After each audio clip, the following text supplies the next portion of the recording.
Three study tips. One, Pomodoro. Second one, active recordings. Third one, writing.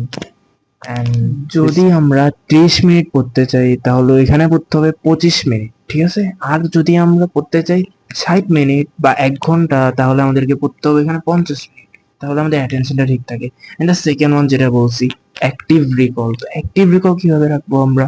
Active recall রাখবো হচ্ছে একটা জিনিস যখন পড়বো তখন একটু মনোযোগ দিয়ে পড়বো, অ্যান্ড দ্যাট 5 মিনিট শেষ হওয়ার পরে 25 মিনিটস পড়বো, 5 মিনিট শেষ হওয়ার পরে গিয়ে the next 10 minutes আমরা দিব হচ্ছে অ্যাক্টিভ রিকল। অ্যাক্টিভ রিকল মানে কি জাস্ট মনে করা, কি কি পড়ছি এগুলো একটু মনে করবো। And the third one is লেখা, রাইটিং, কি মনে আছে সেগুলা লেখ। এন্ড অ্যাক্টিভ রিকল যে পার্টটা হবে সেটা 10 মিনিটস থাকবে, এরপরে যে 10 মিনিট নিব সে 10 মিনিটে আমরা সুন্দর করে লিখবো। কি লিখবো?